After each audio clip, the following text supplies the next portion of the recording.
Well, welcome to the Atheist and Christian Book Club, everybody. My name is James Walker. I'm co-founder of the club. I'm a Christian, president of Watchman Fellowship, an evangelical Christian apologetics ministry focusing primarily on alternative faiths and new religious movements.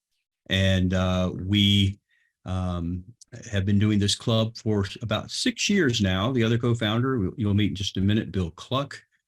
We are having a little technical difficulty this evening with our guest author, Josh Rasmussen. And so he's here. Oh, he is here. Great. So what in spirit? I don't see his video. I'm here. He's right on time. Here we Thanks, go. guys. All there he right. is. Fashionably late. Thank you. Hey. Sorry, I clicked on the other link. Thank you for resending that. No problem.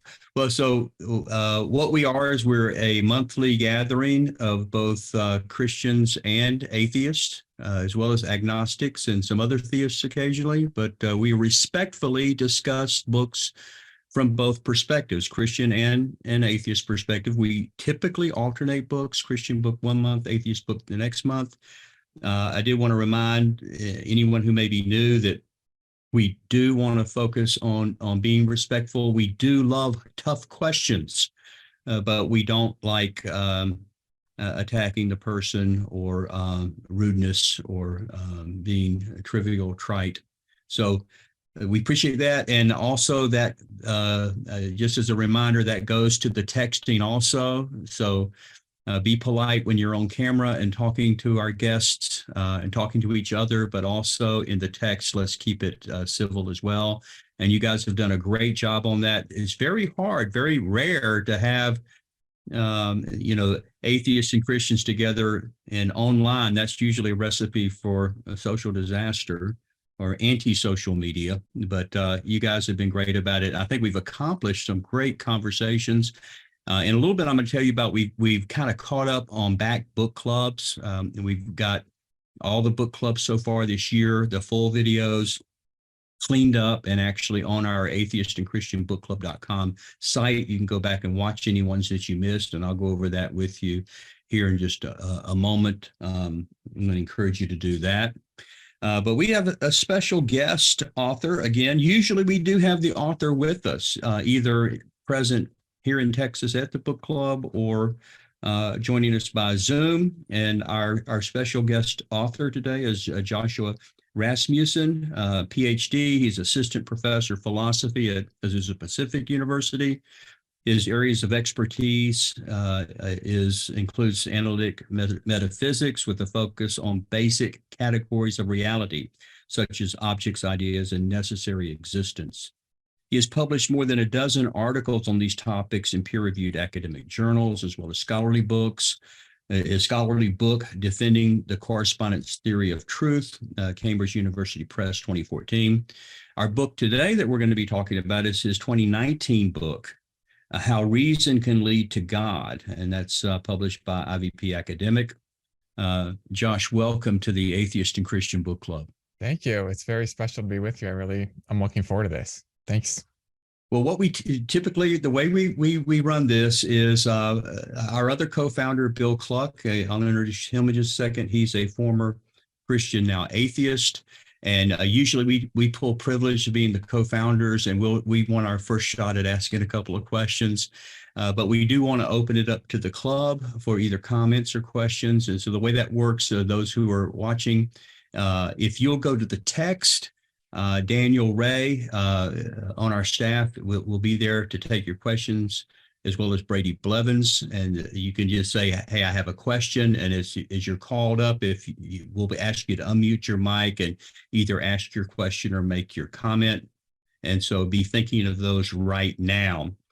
So I'll go ahead and let me go ahead and ask a question or two. Then I'm going to throw it to Bill. But Josh, in chapter 13, you had the chapter that was a chapter on barriers to beliefs. You had like 8 barriers to beliefs, and I wanted to talk just a little bit about 2 of those, if we could. And I just kind of you talk about that for us a little bit. The number 1 barrier to beliefs believers often fail to base their beliefs on good evidence.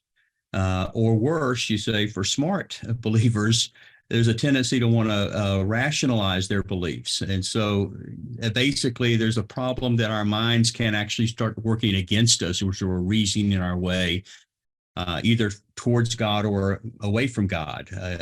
Can we trust ourselves? How do we overcome these cognitive biases that we have, and confirmation bias and things like that? So can you talk about how can we really trust that we're going to be that we're not letting our wants overcome the actual evidence that we're seeing?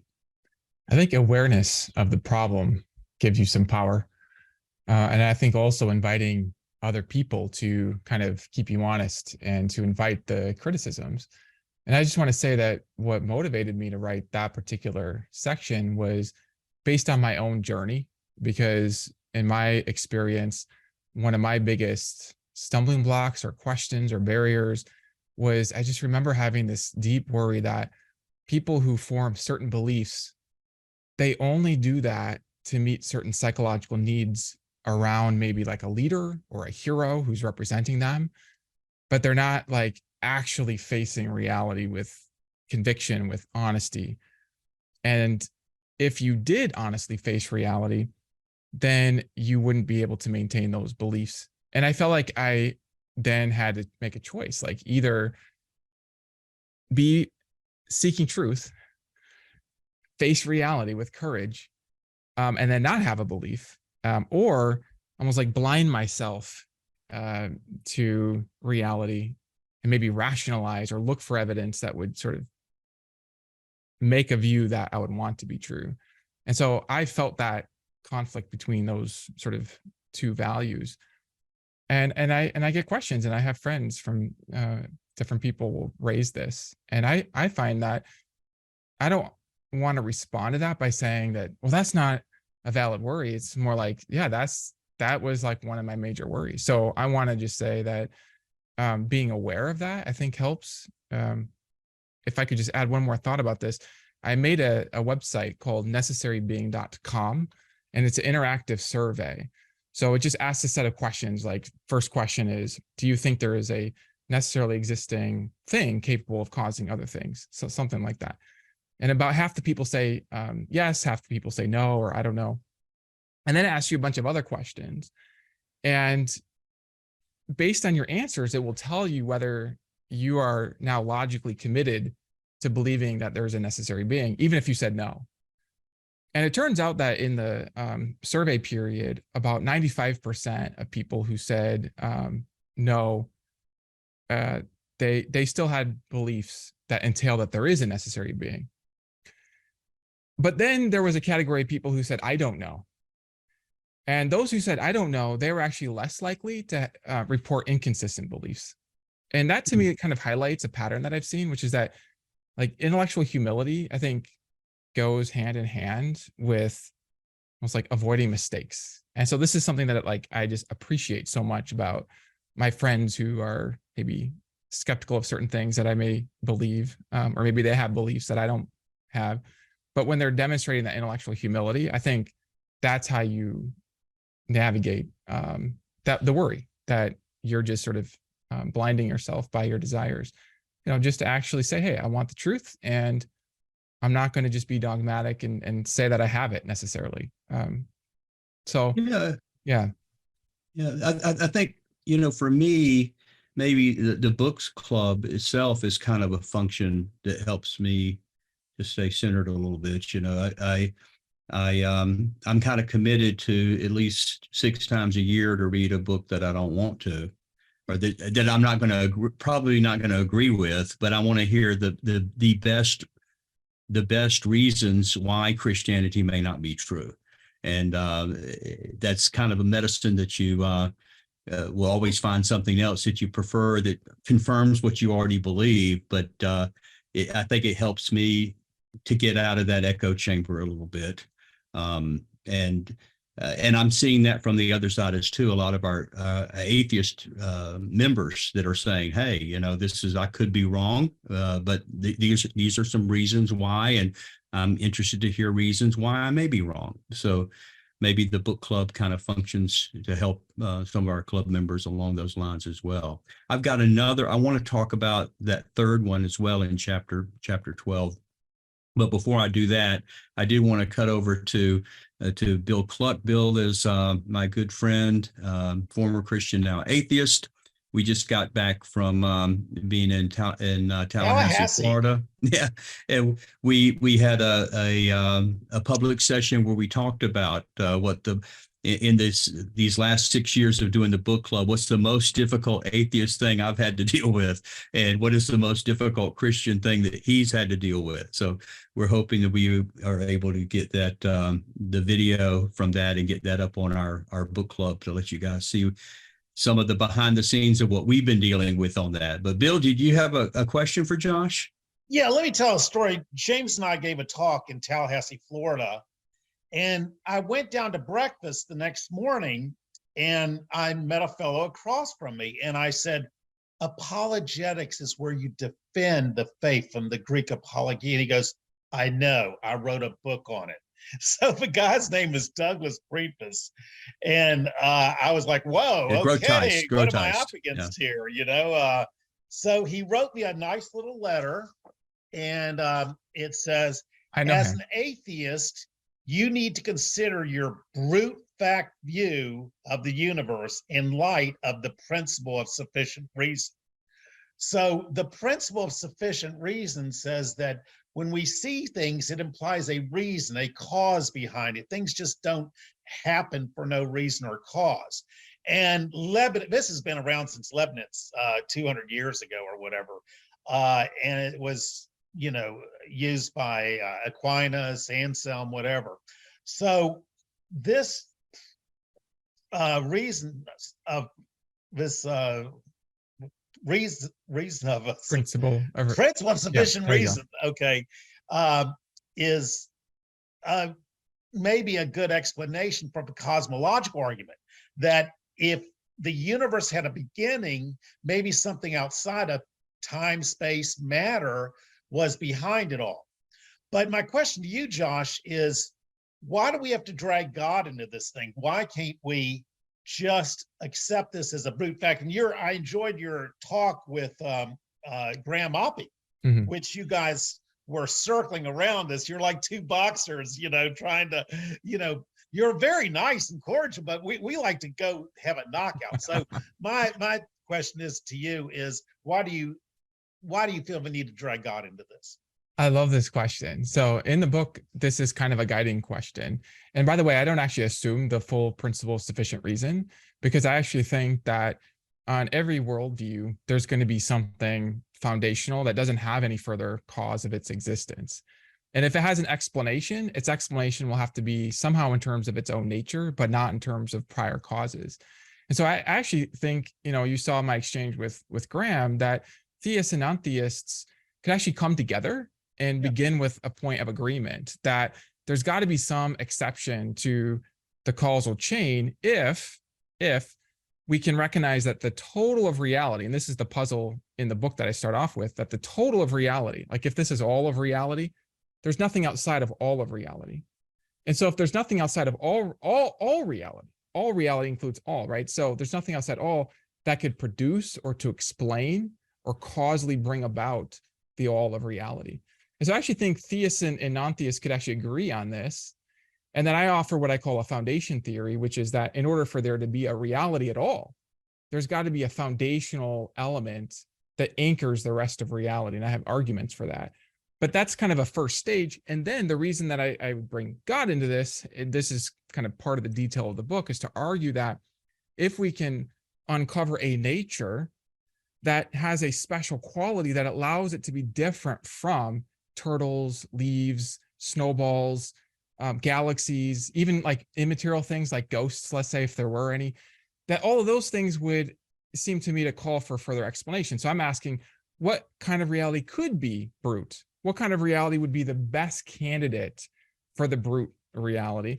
And then I make the argument that, well, if it has a special nature, and I draw it out in terms of not having arbitrary limits or boundaries or imperfections, then it has no need for further explanation. And that's what would make it special and exempt. But that's a kind of a long argument that I have to fill in. And I kind of like to emphasize this point of common ground, even before we look at that argument, just say, hey, you know, you might say the universe is brute and somebody else might say God is brute. We both agree something's got to be brute. So now we're looking for a symmetry breaker. What would make the difference? Like what's a better candidate for being a brute thing? And that's going to take some sort of careful conversation and exploration, I think. Well, speaking of brute things, are you familiar with the fine structure constant, 1 Yes. over 1/37? I articulated that to Graham. I said, look, this thing has to be just right. If it's the electron's too close, then you won't get chemical bonding. If it's too far away, there'll be unstable. And if it's 4% off, then you don't get carbon, which is life. And you know the fine-tuning arguments, like the cosmological constant has to be 1 over 20. So with that fine structure constant, Richard Feldman said physicists need to put this on the wall and worry about it. So I asked Graham, are you worried? He said, no. So I ask you, are you worried? I love this question too, because I saw that video where you asked Graham, and I was paying very close attention to his answer to you. And he gave several different possible solutions. And then he talked about maybe what could be his favorite solution. And I liked the structure of his reply. In fact, in my own chapter, I have a chapter called Foundation of Matter, where I talk about these fine-tuned constants that seem to allow for life to exist.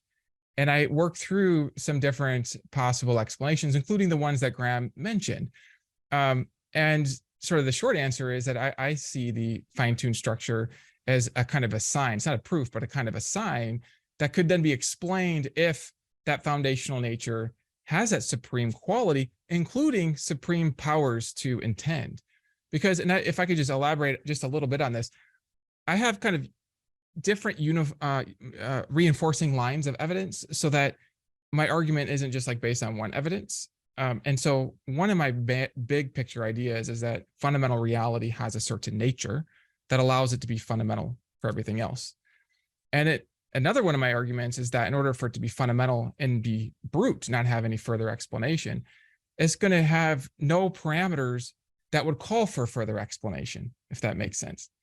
And so then I make the argument that it's going to have some capacity or causal power to be a foundation for the rest of things, but it's going to have causal power without having specific limits and boundaries within its power that will call for further explanation.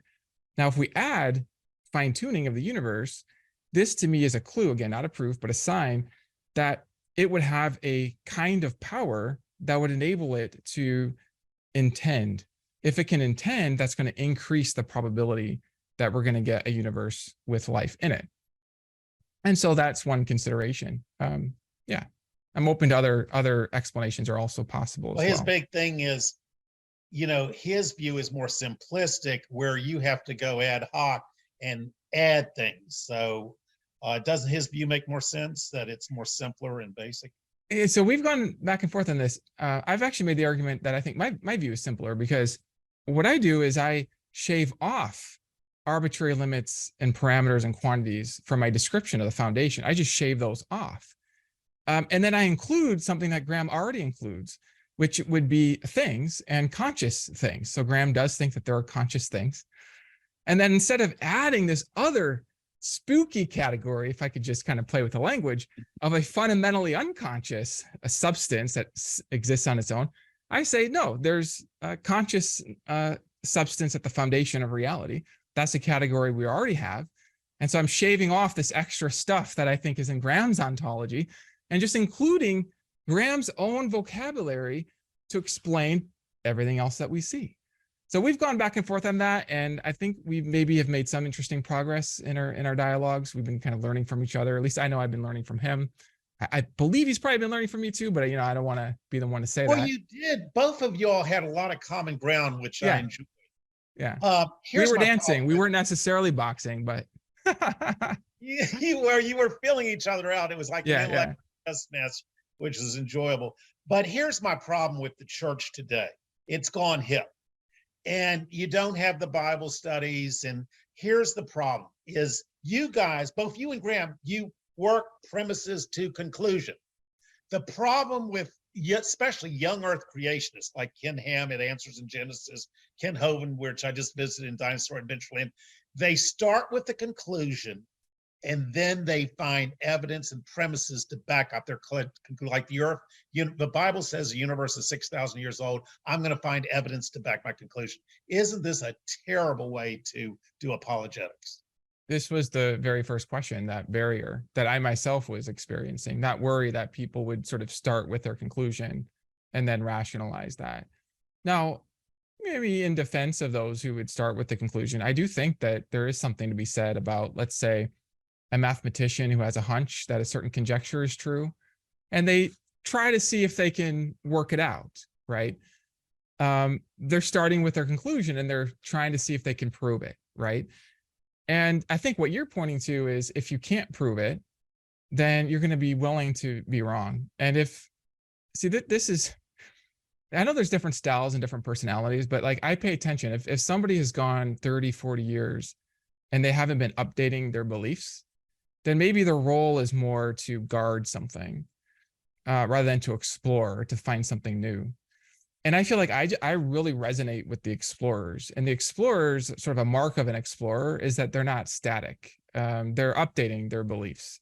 It doesn't have to always be big paradigm shifts, but there's new beliefs, you know? And so I feel like that's what you're speaking to, is this kind of worry about starting with the conclusion and then rationalizing it. And so I kind of share that. And this goes back to that first question. You know, I think the best way forward is to have the kind of book club conversations that you guys model, where you're actually looking for the truth. You're listening to each other. You're willing to be wrong. That's what I look to. That's what I like. Well, and like I've said in these talks with James, he's like that Muhammad Ali, George Foreman fight where Muhammad Ali said, "Is that all you got, George?" And he goes, "That's about it." I have thrown the bookshelf at James. He's seen the best atheist apologetics there is, and he's faith is probably stronger.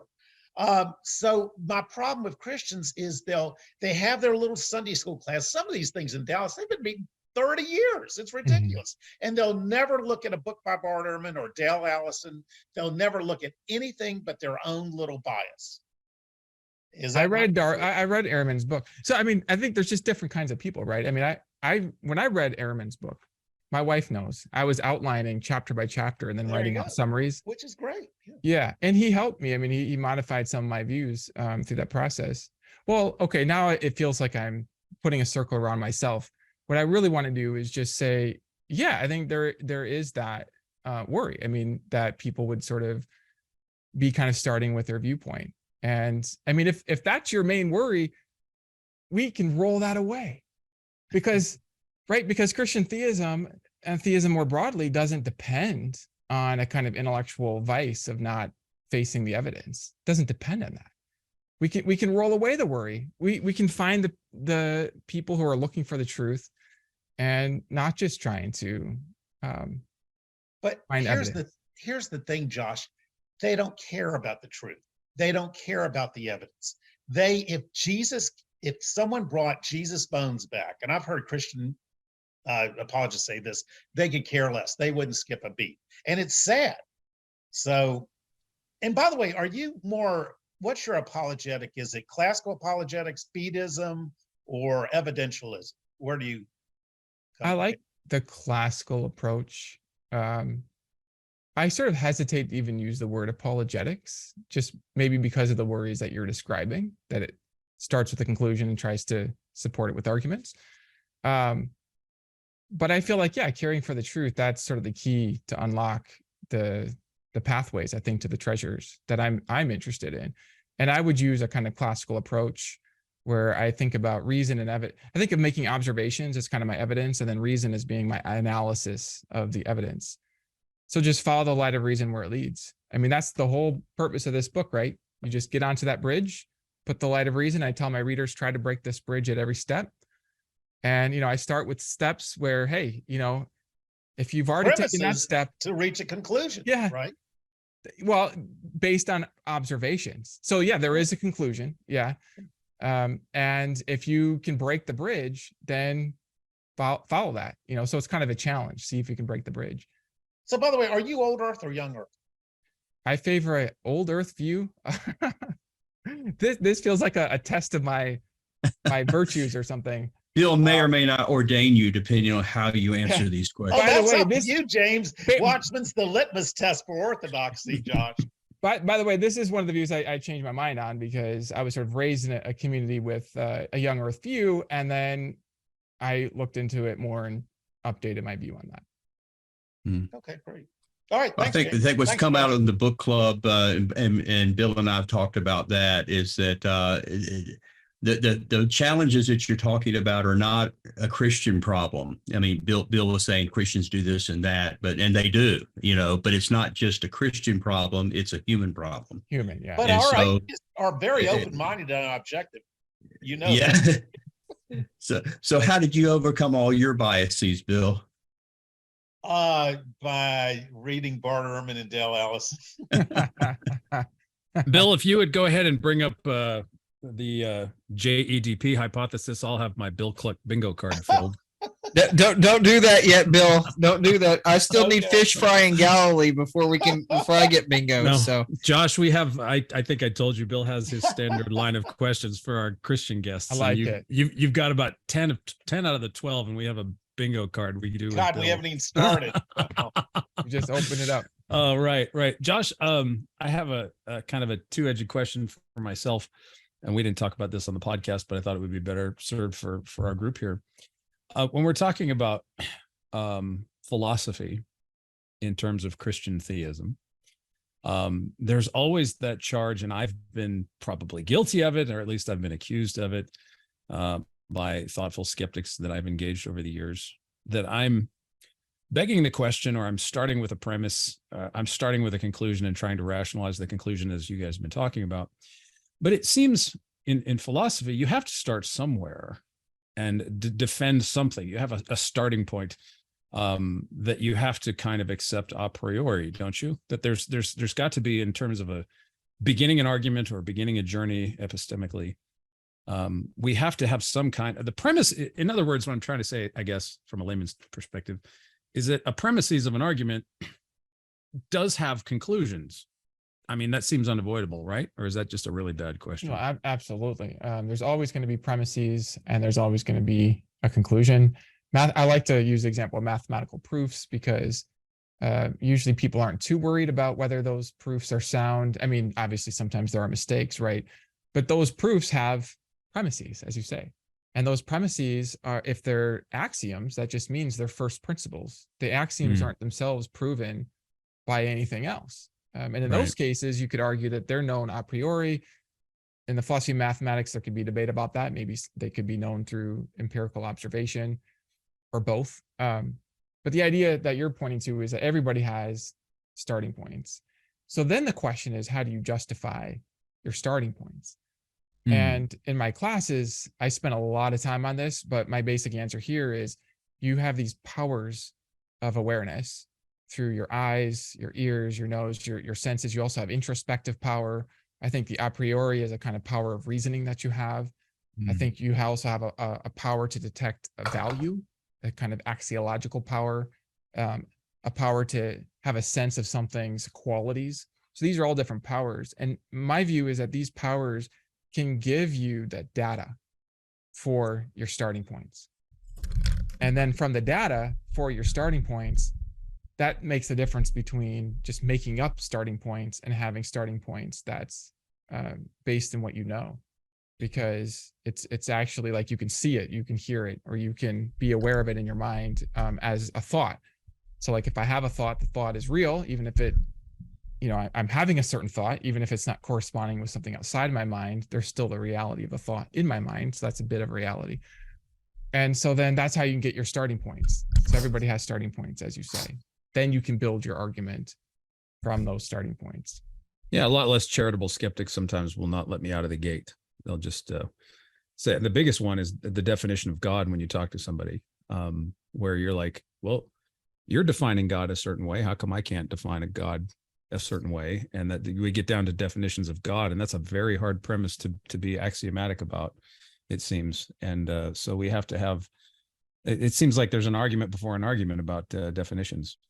Yeah, really and style of conversation as well. Yeah, Right. that's very important. Just clarifying your terms. Here's what I mean by Right. God. You might mean something different, but let's just stipulate. Yeah. If you don't want to use the word God, let's call it schmod. But this is what I believe in.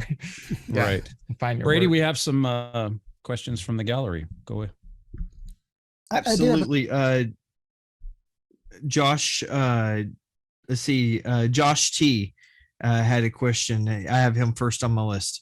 And just a reminder to everybody, if you just joined us, if you want to ask Josh a question, text Brady or I in the chat, and we'll put you in queue to ask something with Josh live.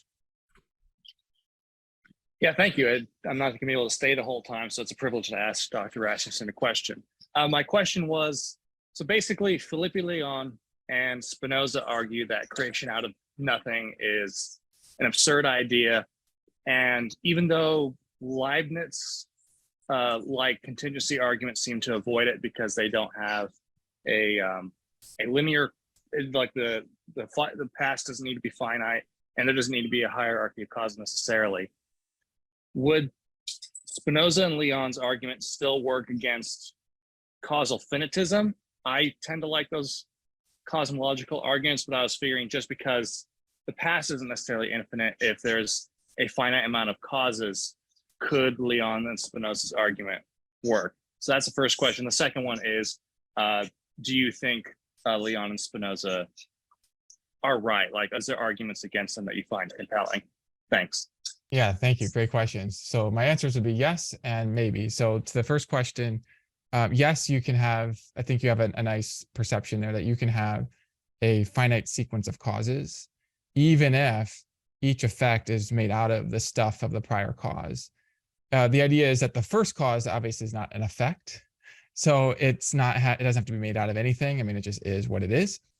And a way to kind of think about this is maybe in Felipe's terms, Felipe Leon's terms, maybe the fundamental stuff of existence is some kind of like energy or some kind of stuff. Although he's actually willing to grant that maybe he has some powers of consciousness. So it'd be a special kind of energy or special kind of matter. And then everything else is made out of it, but it itself is uncaused. So that allows the causal finitism because it could be the first cause of everything else. And then as far as whether, like, what I actually think about this matter of causation, just kind of for the audience, you can distinguish between two sort of classical types of causation. These aren't the only kind, but one type of causation would be where the stuff is that out of which the effect is made. So like if you make a statue out of some clay, the statue is made out of the clay. And so the clay is causing the statue, it's informing it. The other kind, as you were mentioning, Josh, would be a kind of creation ex nihilo, where you have the effects are just like coming from nothing. So here you imagine maybe like, and I think this is where Felipe gets the intuition. It's like you imagine maybe like some rocks, and then they're going to produce some just new blobs just from nothing. It's not that the rocks form into those blobs, just the blob just come out of them. It's like, what? How can that be? That's just like impossible. I'm actually very sympathetic with that.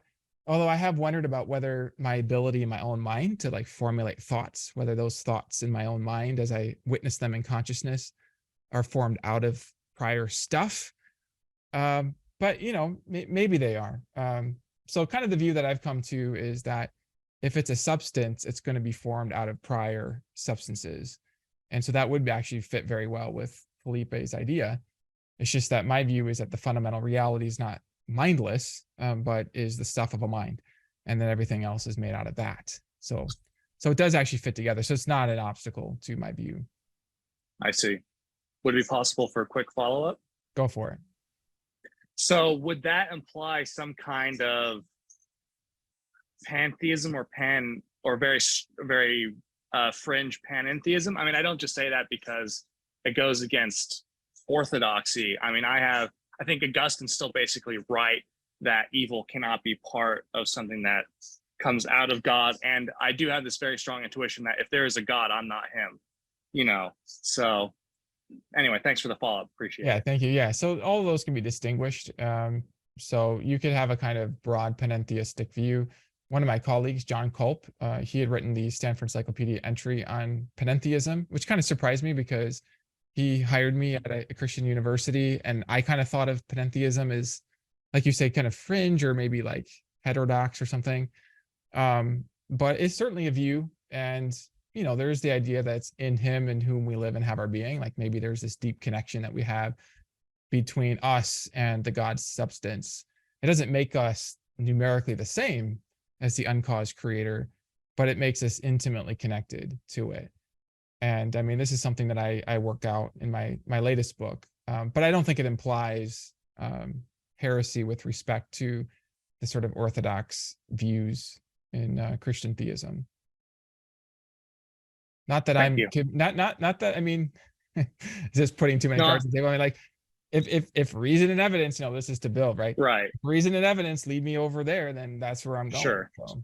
No, I sympathize with that. I mean, like I think classical monotheism is on its own foundations before we get to any revealed religion. So, hey, Josh, you're not far from the kingdom, my man. Thank you. Neither are you. It's in you. I gotta go. All right, we have a very familiar face, one of our favorite book club members, Ken. Ken's got a question lined up. Ken, if you want to unmute yourself there and ask your question, it's all you, bud. Well, it's an honor to be considered a favorite. I didn't realize that, but I'll take it. Yeah, I'm a former Christian missionary with Wycliffe Bible Translators in Africa. Left the field back in 2000. So I transitioned to deism because I couldn't imagine that there wouldn't be a God that had, undergirds everything, a creator, God, designer, and such. It was the Bible itself that I think was most responsible, or at least my understanding of the Bible that led me away from traditional Christian faith. And then I transitioned more into agnosticism / atheist leaning agnosticism. But I will say that books like yours have kept the theistic option alive for me. And so I would say while I'm still perhaps an atheist leaning agnostic, the percentage probability that there's a God has ticked up, maybe at the 40% level or something like that. If you read my next book, it'll go up another 4%. There you go. But Christianity itself, I still put at maybe 1% probability of being true. So I see a huge gap between theism and Christian theism in terms of how I assess their probability. But that isn't my question. My question is, you're no doubt familiar with the ship of Theseus mind experiment, where let's say that somebody does an operation on my brain and they take out one neuron and they replace it with a 100% functionally equivalent silicon-based neuron, some sort of transistor-based thing that does everything that a neuron does. So I'm still the same person, right? I mean, I'm identical to who I was before. But then let's say you do 2 and then 3 and 10 and 100 and 1,000 million, billion, and then finally that I'm, all my neurons are replaced with these silicon equivalent, functional equivalent mechanisms. Am I still the same person that I was? Do I have consciousness and ideas and the ability to do mathematics and morality and so forth? And the reason I ask this is because I share your view that there is a foundation that must undergird everything. It's just the nature of the foundation that I'm uncertain about. And I think you appeal to the nature of thought and consciousness. You use that to do some pretty heavy lifting to get us to that's one of your central bridges, pieces of glue that hold the idea that the foundation of all things isn't just some faceless, nameless blob. It has a personality. So you're getting at that from the whole premise that mind and brain are not identical. That there's an independence there. And so I want to maybe just kind of tease out is there some way to falsify that view that that mind and brain are independent of each other? Like if 50 years from now somebody succeeds in creating a brain based on all these silicon, they basically reverse engineer the human brain and put all the pieces together so it's exactly like a human brain. We can't do that now, but with the explosion of AI and who knows what's going to happen exponentially in the next decades, would there ever become a point where it's possible to test or to falsify your hypothesis of mind-brain independence? Yeah, it's a very interesting question in terms of falsification, as well as it's interesting that you're bringing up this sort of puzzle of part replacement, because I mean, did you know that today I gave a presentation just on that? Like this was my, so it's just an interesting coincidence. And then, and I have a chapter in my next book where I go into some detail about the very puzzle that you are perceptively pointing to, because there is a challenge in understanding what makes you from moment to moment as atoms are going in and out. Even the arrangements of atoms are changing. And as you increase the analysis of how this is possible, there are some very fascinating paradoxes. I mean, just to kind of illustrate one just briefly, and this isn't even like the craziest one, but think about the old Star Trek movies where you get, or those shows where you get into a transporter and they transport you to the planet. Okay. Now, if you go onto that transporter, if you're like me, you want to actually be alive on the planet when it's done. You don't want to be replaced with a duplicate. And when I say you want to be alive, I mean from the first person perspective. Like you want to be able to be like, oh, here I am on the planet, right? I don't just mean from like a third person perspective. It's the same configuration. I mean, like you are like, oh, I'm so glad I made it. So the philosophers talk about this case where you get on the transporter, and the way this works is normally it'll destroy all the particles, and then it'll create some new particles, but arrange them in the same way. So, because to your question, the falsification is very, very interesting, because it's like maybe there could be consciousness emerging in the duplicate, but would it be you? Would it be your consciousness, you specifically? So to think about this, there's a version of the experiment where there's a malfunction. So instead of destroying the particles on the transporter, they duplicate the particles just like they always do. But then there's also the particles still staying on the transporter. And the question is, where are you? Do you go to the planet? Do you stand still on the transporter? Are you somehow in both? There's a way, or are you neither, right? And it's like that question is a question that you can only answer with what I'm going to call first person data. This is the data of what it's like from the first person perspective to be you. So you're going to find yourself maybe on the transporter, and you're like, hey, what happened? There's a malfunction. Somebody on the planet's like waving to you. That's a duplicate. It's a copy. It's not literally you. And you can know this from your first person vantage point. They, from their first person vantage point, they feel like, no, I am me over here. But the point is that they can't both be numerically one and the same individual. That's a contradiction. They could be the same type, but not the same individual.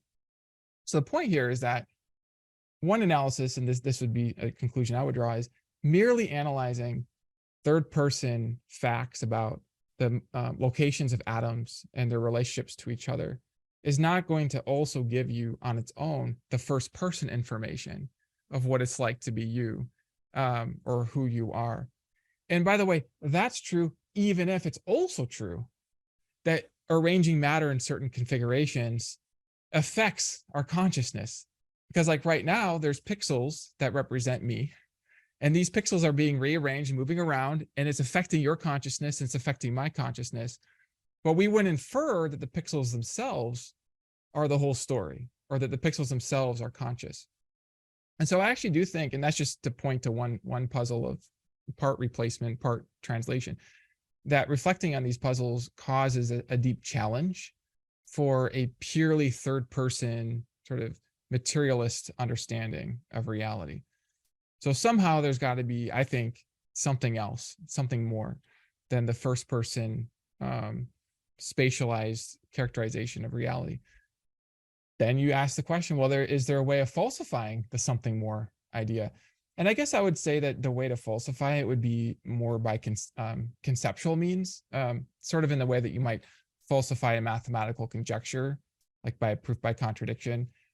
Mathematical conjectures that are true, they may not be falsifiable empirically. Maybe they're still true and they can even be shown to be true, even if there's no like empirical tests to show that they're not true. So I don't think that that by itself would be a problem for the theory, as long as there's good evidence for the theory. Does that make sense? There's a lot there. Yeah. I mean, thanks for those thoughts. I'm just wondering that, like, when you're getting back to if you duplicate somebody's brain or the Star Trek example, and then you end up with two of those people, which one is the original? But my question would be, what does it matter? The question more to me is, do both of them have a first person experience of themselves? And it doesn't matter then whether one is the true John Smith and the other is the true John Smith. They both perhaps have a perception of themselves and quality of those experiences that you talk about, that comprise thought, abstract thought, or mind-brain independence. It might not matter from the external perspective. Like if I'm the one handling the transporter, it doesn't really matter to me, as long as, the one on the ship gets annihilated and the one on the planet gets recreated, my friend is still there, same personality, right? But if somebody's going to invite me to go on the transporter, to me, that's going to just change the story, because I'm afraid I'm going to just be gone. I'm just going to be eliminated, annihilated. A duplicate will have its consciousness, but it won't be me, if that makes sense. Ken, you might want to look into Hugh Everett's the implications of Hugh Everett's many worlds, and see how that what Josh is describing is not far from the minds of what some consider to be real science. So yeah. Well, I mean, my underlying question is, like, is it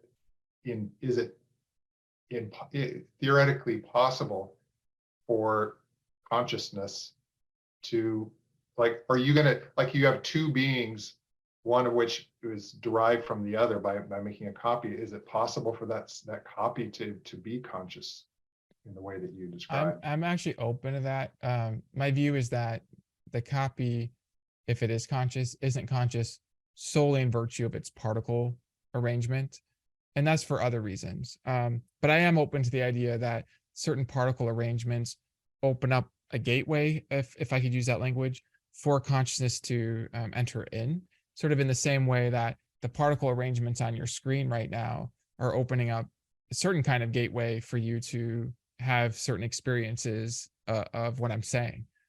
So the brain is more like a radio receiver, and the consciousness lives kind of external to that receiver, and the receiver just kind of translates it into the real world? Or I like that metaphor. It's just, I want to be careful with it. It's not spatially external. There's a scientist, not a physicist, but a biologist named Paul Kysick. He's not coming at this from a theistic, a religious viewpoint, or even a viewpoint of consciousness that I would hold, but he does have a view of the brain that I accept. I think it's right from all of his scientific work, which is a control model of the brain. And what the brain does is it facilitates control of interaction in this environment. And then as far as like how that works, I'm okay with the receiver idea, as long as we don't build in that it's literally being received through signals across space. I think it's different than that. I have a model, I won't go into it now, but yeah, it's sort of in the general ballpark of that, that the brain, it facilitates consciousness. Kind of in the way that, like, if you have rocks in a river, the rocks, you move around the rocks, and it's going to facilitate different waves in the river. It's not that the rocks are the whole story, if that makes sense. It just gives me pause, because the only type of consciousness that we are familiar with and understand has a dependence on physical stuff. And so it seems like a leap to say that, no, really the fundamental, the underlying foundation of consciousness is non-physical. It doesn't comport with our experience. I mean, you appeal to experience, like, nothing can come out of nothing, right?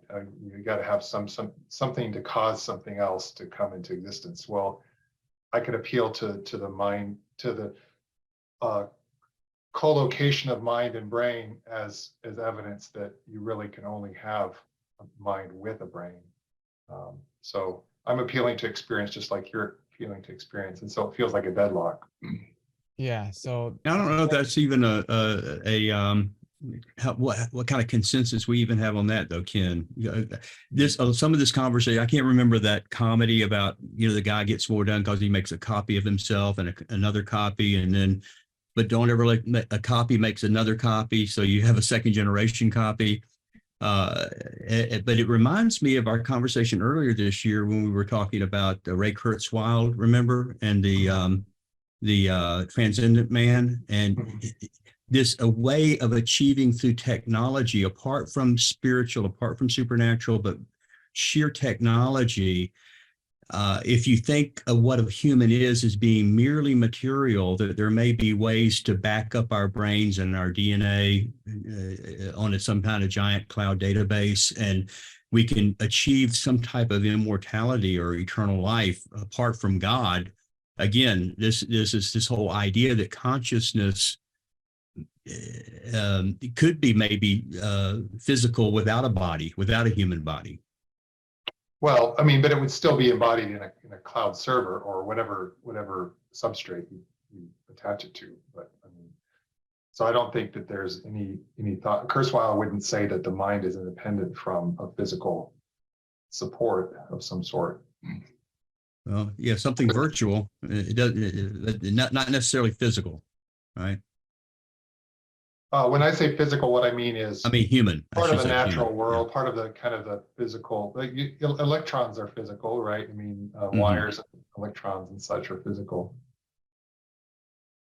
yeah, so it's interesting. There's these sort of double-edged swords because, we also don't have a non-question begging example of a spatial structure that exists apart from some prior consciousness to create that spatial structure. And you say, oh, well, of course we do. We have, the earth has a spatial structure. It's like, well, that I said a non-question begging, because we don't have any direct observation about the foundational nature of the substrate, the substrate, as you put it. So I actually am happy to use the word physical and to say, hey, maybe the fundamental reality is something physical or natural. We could use that language.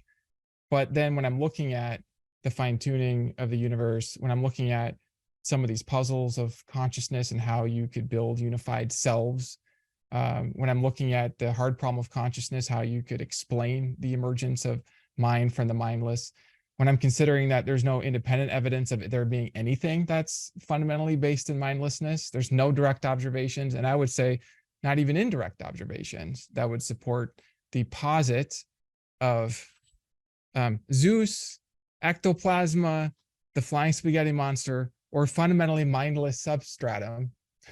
Those are all in the same boat to me, because I don't have any independent evidence for any of those things that I couldn't explain in a simpler way, where I just recognize that, hey, there is a mental substance, me, I'm a being, I have thoughts, I have feelings, and I don't need to posit a fundamentally mindless substance, and I can actually explain the observations with fewer categories.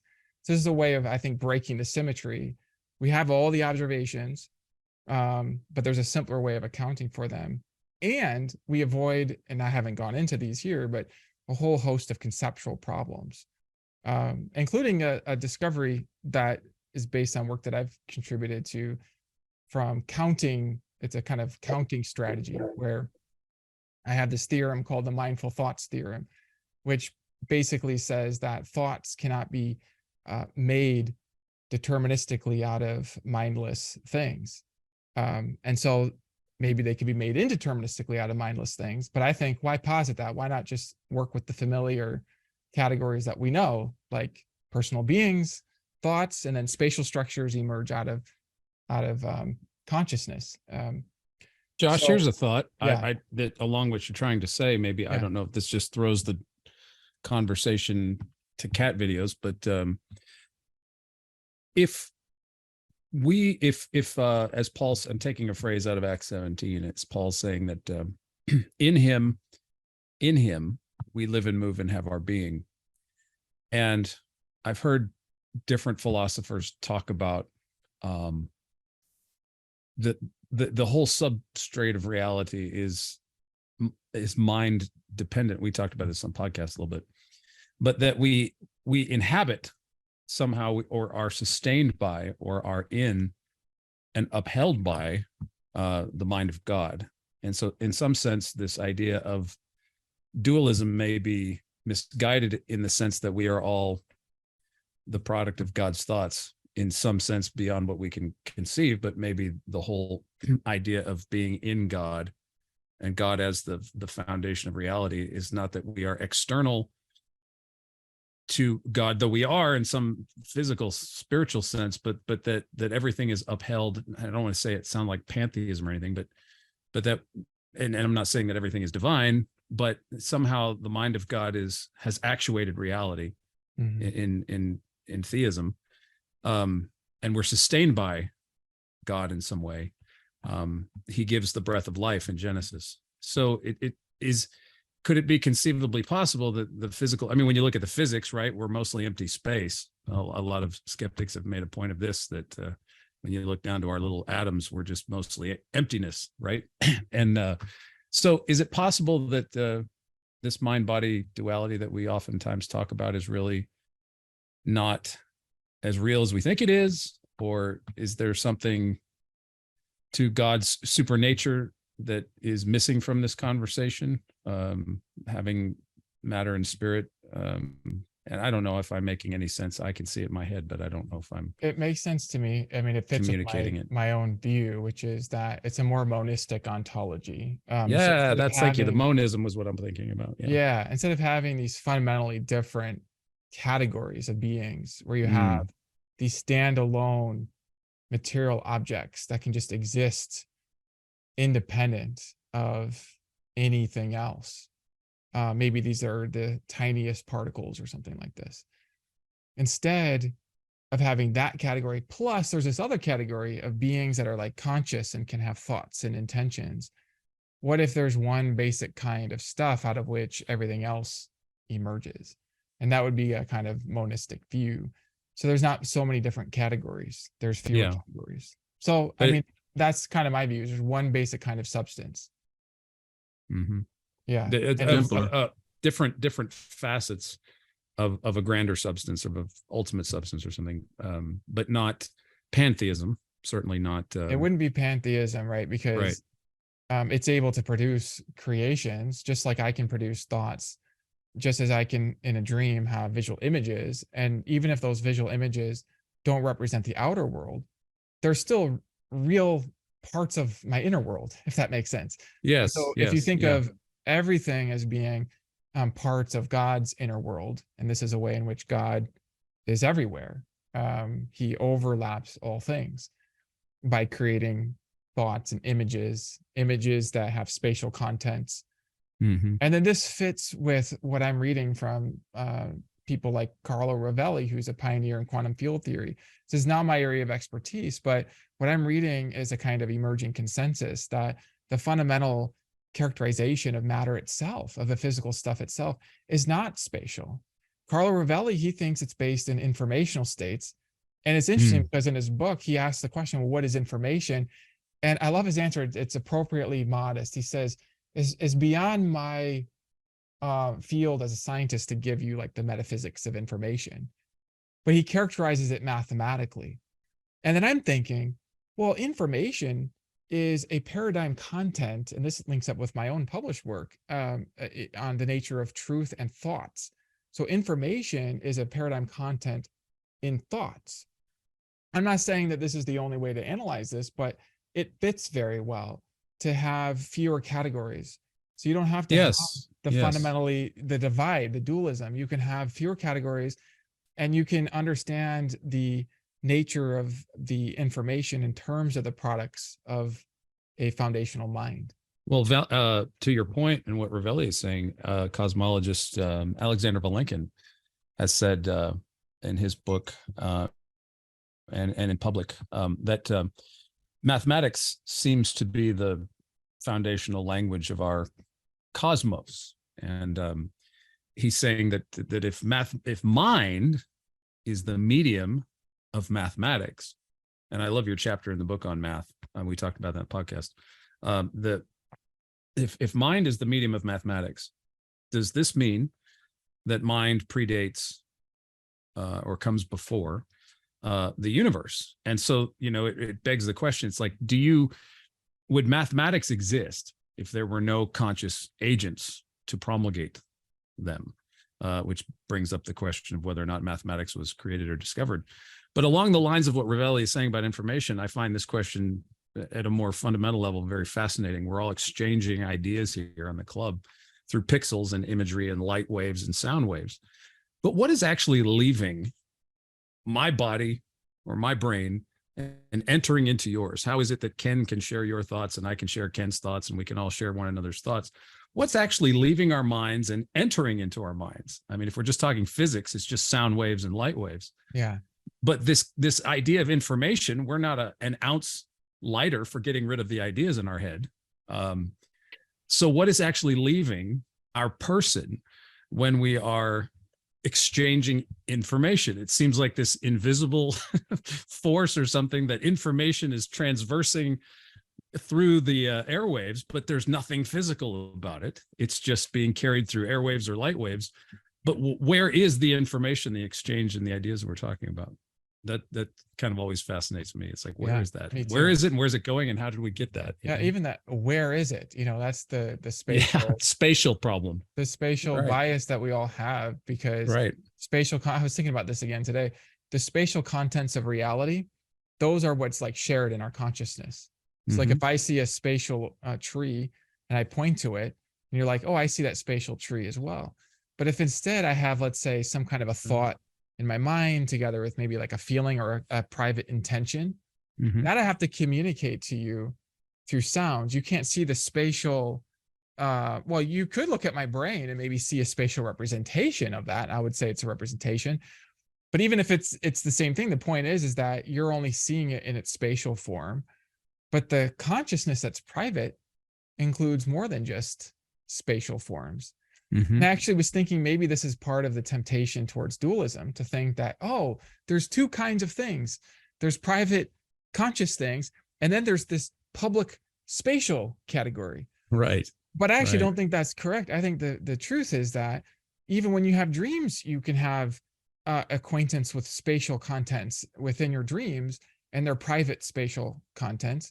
And the nature of our environment is the nature of our interaction is such that the thing that's shared is a spatial consciousness, a spatial contents in consciousness. So I do think of it as different forms of consciousness. Just some forms are shared and others are private. Yeah, because when you're whittling it all down to physicality, the ontology of physical objects in a spatial relationship, the problem does then become, as Ravelli says, one of information, because somewhere in those particles and the energy or whatever it is that we're talking about on a quantum level, there's still this necessity of information being exchanged, even at the subatomic or molecular levels. Like, do cells think? Is DNA conscious? These kind of questions that if we're reductionist and dualist, that we have hard substance problems. That how is hard substance, which does not seem to be sentient in any capacity by itself, suddenly communicating in a sentient sort of way? And this is, I agree with him in terms of that idea of information being maybe prior. Well, yeah, because it shows that even if our consciousness depends on our brains, if the brains are made out of matter and the matter depends on information and the information depends on consciousness, then to say that consciousness depends on brains is just to say that consciousness depends on a more fundamental type of consciousness, which I'm fine with that. Because I think fundamental reality is a conscious being. I mean, that makes sense to me. It's like the green in a green bean, depending the green in a green bean is dependent on the bean for the color, or the bean is some. I think I know what you're saying. Anyway, Brady, do we have any more audience questions? I know I've been watching the chat. I've been hogging time here, but well, we don't have any specifically lined up. I don't know, Alan, if you want to chime in. I know you've had a couple here going on in the chat. If there's anything you'd like to ask Josh. Well, I did have the one, and I think he kind of went to it as far as the dualism or not dualism is, you mentioned the brain synapses, and to me it's like I can think of a geometric point which has 0 width, height, and length, you know what I'm saying? And so when I think of it, and I'm not even sure if we've actually been able to capture higher math in the brain, like Penfield, I think, Penn something, I'm bad at names, you know, did all the work where he did the brain stuff, and you know, he could make people lift their arm or say things, but he couldn't make them think. They always knew it was him doing it and not them. Mhm. And he didn't find higher math, you know. So you know, there's so much we don't know about the brain. But I'm just thinking, from what we do know, synapses, if we could measure synapses, when I think about a geometric point, they're still not the same thing, right? I mean, there's no way they could be the same thing that I would understand, I guess. I mean, is there a way they could be the same thing? I make arguments that they're not the same based on our ability to be aware of the one without being aware of the other. This leads into a particular pathway of back and forth replies, but also to make a distinction between whether it is the same thing and whether they're related in some way. My argument has been that there's two-way causal relationship between mental activity and brain activity. This would explain why if brains are destroyed, that's going to affect consciousness. It also explains all the scientific evidence for the power of our thinking to affect our brains. And we don't really even need the scientific evidence. I mean, we can have it, but we also just have ordinary observations. Like if I intend to raise my hand, I'm noticing the intention in my mind, and then I'm noticing a correlation between the intention and my hand raising. So somehow there's a connection there, and there's different ways of understanding that connection. And I agree with you that there does seem to be a difference between the spatial aspects of matter and then the aspects that we're witnessing in our own experiences. Those don't seem to be the same thing, especially because I can tell you what I'm thinking and feeling without having to look into my brain and check that. And it's not just because people say, well, maybe when you look at the brain, that's just a different way of seeing the same reality. But that's probably true to a certain degree, but a way of seeing a reality is itself part of consciousness. A way of seeing reality is something that's immediate to my experience, whereas my brain is something that I don't have an immediate experience of. It's something that I infer based on my immediate experiences. So I agree with you that there's a difference there. But also then I would add to that and argue that there's causal interaction. And even though I go into a lot of detail on this in my next book, the book that this time is about has a chapter called The Foundation of Mind. And in that chapter, I kind of have this abridged focus on how mind and matter connect there. And so my argument has been that even if the reality is fundamentally material, that fundamental material reality has to have the resources for mentality. And so I talk about mindful matter. It's the kind of matter that has mental capacity, if that makes sense. You mentioned where it could be possibly one substance, but were you think, and I think from your answer, I think I would know the answer, but I'm not sure. Would you think that one substance could be something that's actually physical matter and energy? Or do you think it'd have to be something above that links those two together? Or, you know, it depends. It depends on what you mean by the word physical. So I've been collecting definitions from lots of different people, and people who think fundamental reality is physical usually give me definitions of the word physical that are broad enough to include what I want to include in the fundamental description, especially if they're going to say that they themselves are physical and that they themselves have mental powers. Then it looks like something physical can have mental powers. So I'm okay with calling fundamental reality physical as long as it doesn't preclude mental powers. And as long as it doesn't imply spatiality, because I do think that Carlo Rovelli is right for other reasons, having to do with explaining spatial things. This takes us back to cosmological arguments. So I think there's kind of two witnesses. There's a sort of science witness to fundamental reality being fundamentally non-spatial. And then there's a kind of cosmological argument for fundamental reality being fundamentally non-spatial as well to act as a transcendent cause of spatial reality. Now, at this point, maybe we don't want to call that physical anymore. I'm okay with saying it's a non-physical cause, but if you have a broad notion of the word physical, then I'm okay with calling it physical. To me, it's just a matter of how you want to label it. The idea is that it's not spatial, it has mental powers, and you can study it scientifically and rationally. It operates in orderly, rational ways. I'm happy to call it God because it has the powers of God, but some people don't like that word. So we call it physical stuff that's intelligent and all that. I noticed that Stephen was talking about a book he's reading by Andrew Silverman about mind consciousness, and I don't know if that was just a comment or you wanted to share a little bit about that. Stephen, did you want to tell us a little bit about that book?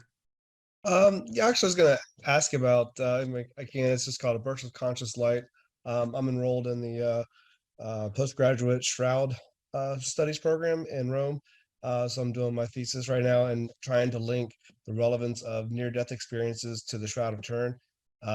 So I'm doing a lot of studies on near-death experiences, and this book is Near-Death Experiences, the Shroud of Turin, and the Limitless Potential of Humanity. So a lot of quantum mechanics and theories. So what we're talking about here is there's a whole chapter in here called Mind and Matter.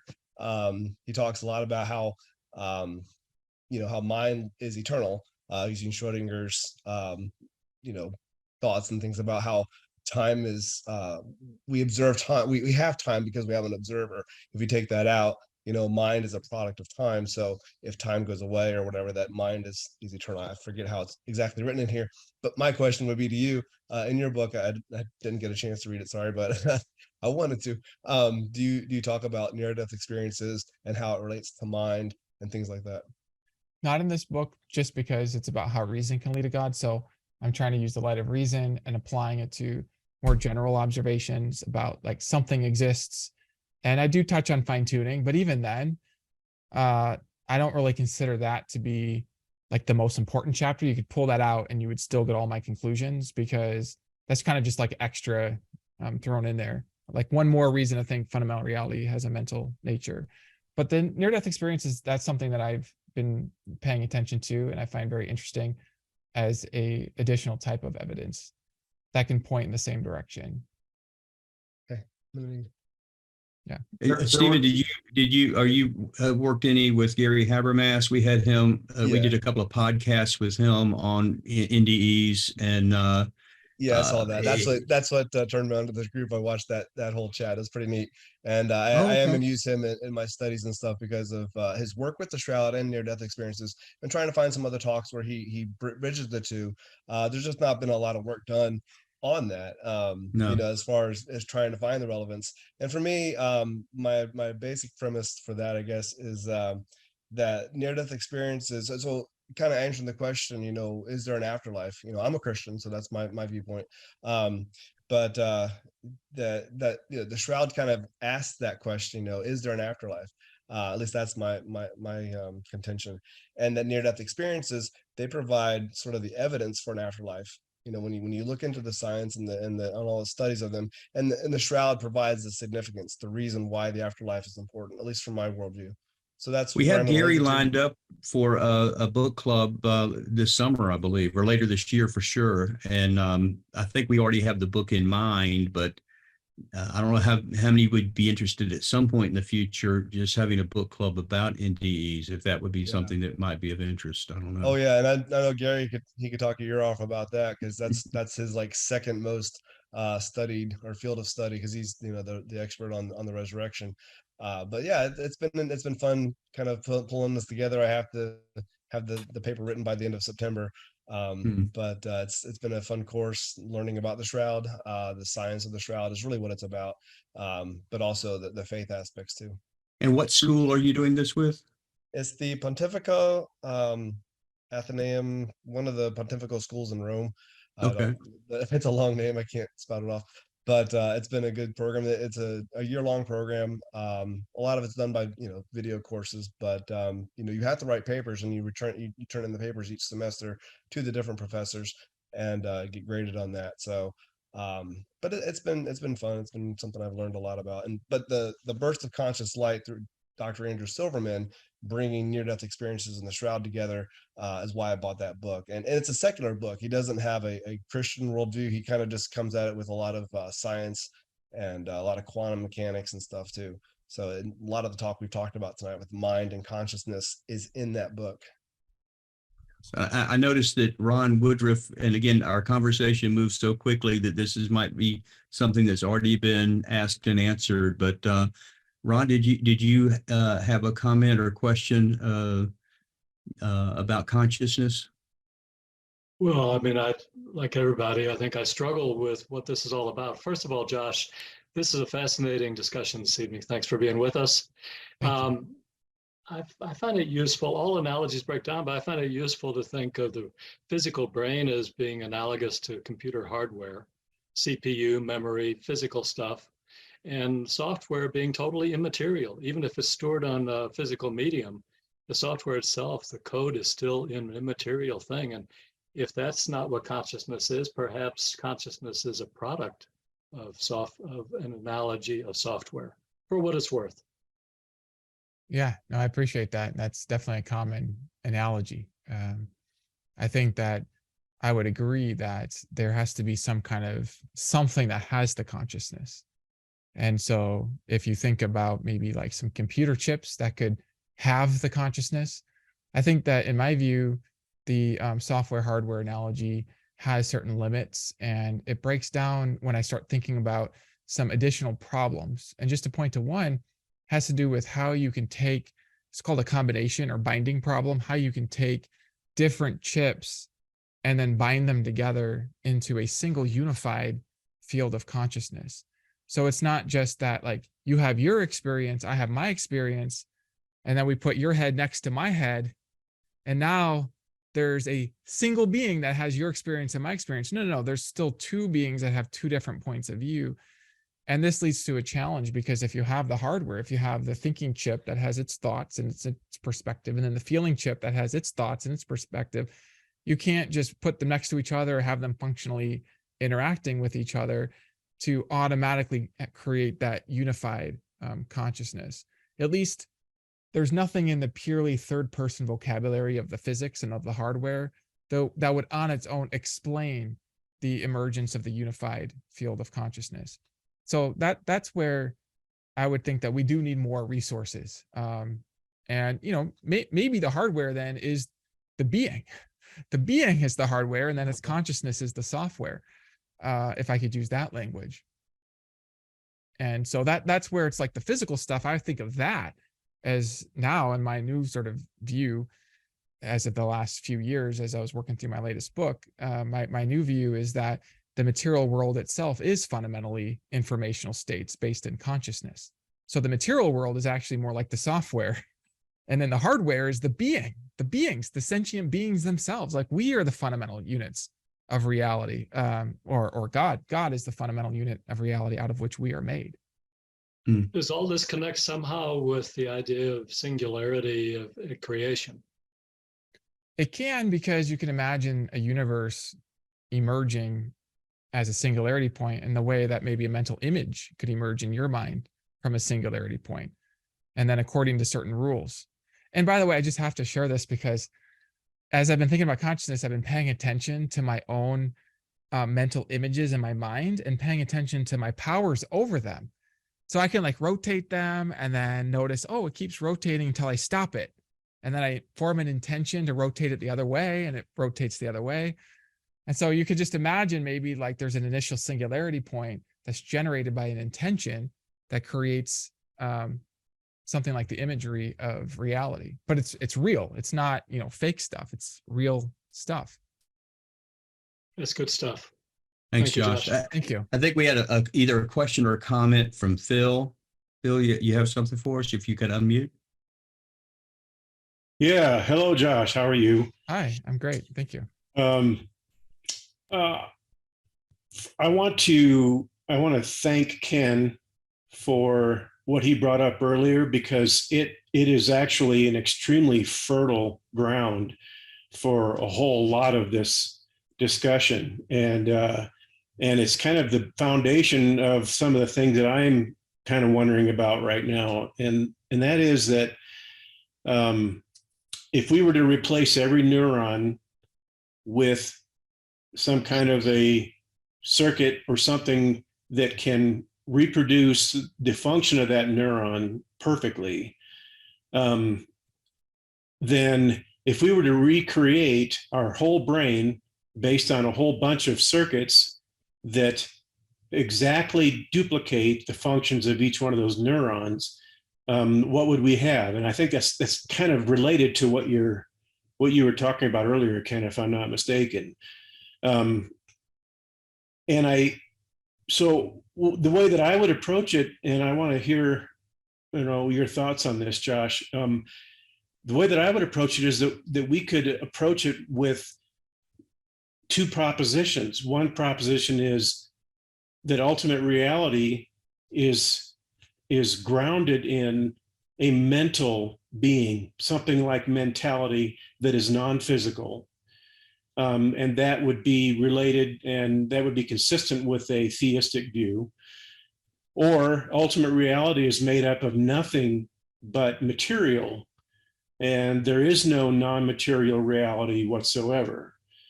And that would be consistent with the atheistic view, that the idea that there isn't anything that we could properly call God, or an intelligent, non-physical mental being. So the way that I relate that to the question of replacing neurons with circuits is that if there is no God, if there is no non-material reality that grounds all of the rest of existence, then we would be able to completely duplicate a human being by just replacing everything with a circuit, all the neurons with a circuit. And so the next thing that leads me to is, then what do you call that stuff that you're duplicating? And my proposal would be that I think of all you can do is call that data. Mm-hmm. And that exists in a counterpoint to, as opposed to calling it an idea. Because to me, there's a fundamental difference between data and ideas. Mm-hmm. Ideas are not just a group, bits and bytes, they're not just information. They're more than that, because we talk about our minds being able to conceive of ideas. And that seems to go far beyond mere physical reality. So if we were all machines, there was no mental reality behind all of the rest of physical reality, then machines would never have a reason to actually come up with an idea. The only thing machines would ever be able to do, it would be to store and retrieve data. And so those machines have no comprehension of that data, because comprehension implies an idea. All a machine can do is just store information. And so I think that what Ken was describing earlier was the storage of information. Really, as much elaborate and sophisticated language that we can use to describe that, I don't think it's ever going to get beyond mere data and mere physical reality. And so to me, the idea that there is such a thing as a mind that can actually conceive of an idea, and that idea cannot be explained by mere physical reality, physics and chemistry, then that seems to me to really provide a solid, rational basis for accepting the fact that there is such a thing as a mental, non-physical reality that grounds everything, and that is actually prior to all the physical reality that we see around us. So I hope that's all making sense, and I'd like to hear what your thoughts are on it. And thank you again, Ken. I think that was brilliant. I appreciate that. So yeah, I love the way you put that. I think you're describing or pointing to the classic hard problem of consciousness, the idea that if you have these chips arranged in a certain functional way, maybe what you could get is data, But what you wouldn't get is the first person experience of, I understand what you're saying. It's like if you take a whole bunch of Lego bits and you have them interact with each other to simulate neurons in a brain. Then the reason why I'm using the example of Lego bits is that we're zooming in so we can see like mostly empty space, and you just see these big blocks hitting each other, and it can again function like data. But would there be a first person being who has the feeling like, oh, I'm understanding that I'm alive. I sure hope I stay alive. I sure hope these Lego bits keep knocking each other in just the right way so that it's really me and I'm not getting replaced from moment to moment, right? And that's something that no machine would ever be able to come up with. At least, yeah, according to the hard problem. Now, this is, of course, controversial. So, Ken, I feel like I imagine, tell me if I'm wrong about this, you might be thinking, well, maybe you could get this first person understanding through a kind of emergent. Exactly. That's the whole point I was trying to raise. Yeah. Can we ever get there? And if you start with a premise that no, we never can, that's kind of a philosophical commitment. What I'm asking for is there some future situation where maybe technology advances enough to where we can actually get to a point where even now it's starting to become difficult to, like that guy from Google, he was fired from Google for proposing that the machine learning algorithm he was interacting with was conscious, because he was fooled by it thinking it was conscious. He's a smart guy, but he was so pulled into it that he thought this being was conscious, right? So if that's the way it is now in 2023, what's going to be like in 2050, right? Even if you still maintain a commitment that no, that's not, that entity is not feeling anything or having thoughts, it's going to be hard to push back on. I mean, there's going to be a lot of people that are going to be thinking, yeah, that entity behaves just like and interacts with me just like a regular human interacts with me. So it's going to become very difficult empirically to make the distinction, because we can't get inside of that being. All you can say is I have a philosophical commitment that entity is not experiencing things like I do, but that's just a philosophical commitment. But you're right. You can't get that first person. You can't get that first person perspective. I mean, I think you have a first person because you're like me. We're analogous to each other. So I think theory of mind. I think you have a mind similar to mine, but a silicon entity does. I don't have any familiarity with that. But Ken, if your entire brain gets replaced, I'm gonna think you're tricking me. I'm not. You're not really having that first person. But yeah, right now we assume that we are like beings, and that my conscious experience that you're sharing something very similar to my experiences. Right. Yeah. And then the other thing is that whether or not this is a philosophical commitment, that leads me to the next question: is, are we justified in holding that philosophical commitment? Because a lot of times people will tell me, well, you're making a philosophical commitment, and my question is that okay? Is that not okay? Is it possible to hold a philosophical commitment for valid reasons? In other words, can there be an argument that supports that philosophical commitment, and therefore we're justified in holding it? But just the idea of observing that there's such a thing as a philosophical commitment is itself an extremely profound reality, because machines don't. I've never met a machine that could hold a philosophical commitment before. Not yet. But but I want to appeal to an analogy. Let's say that we lived in a world where we had no experience of water, for example. We had experience of hydrogen and oxygen in their gases, and somebody says, well, I think some philosopher who's some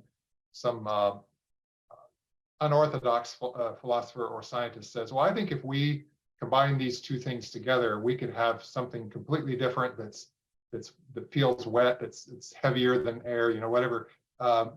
It would have all these properties that have nothing to do with the original properties of the constituent elements. And then the skeptic says, well, no, it just can't, it's not possible, and I have good reasons for it, because what this material that you're talking about, water, has nothing in common with oxygen and hydrogen. Well, then now suddenly they burn the two together, hydrogen and oxygen, and then voila, there's water. And so now the skeptic is confronted with the reality that, hey, yes, there is such a thing as water coming together from these pieces that seem to have, maybe they had good reason for philosophically for saying they couldn't come together and form these properties, but now evidence proves their philosophy incorrect. So I'm saying, like, maybe 50 years from now, what happens if somebody is able to produce what in all appearances is a conscious being, and there's no way to distinguish between that being and us, and they, for all appearances, they have the same thoughts and feelings and hopes and dreams and mathematics and concepts of that we have.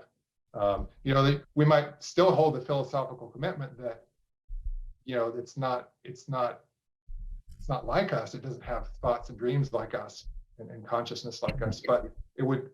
What's the difference? If I'm interacting with you, you might not have this. You might have not consciousness like I have it, but I have to interact with you. I have to assume that you do, because everything, by all appearances, you do. So whether you do or you don't, I still have to interact with you as if you do.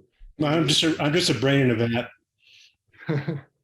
So what do you think about that, Josh? I'm just loving this so much. And in my book, I give multiple different reasons. I like what you said, Phil. Is that your name, Phil? Phil?